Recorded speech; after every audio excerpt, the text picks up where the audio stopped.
touch the sound of silence. And in the naked light I saw 10,000 people maybe.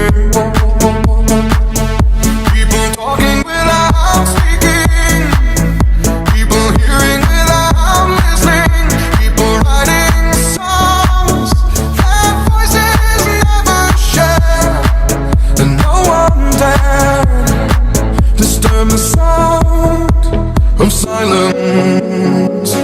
Fool said, you do not know. Silence like a cancer grows. Hear my words and I might teach you. Play my arms and I might reach you. But my words, like silent raindrops, fell and echoed in the wells of silence.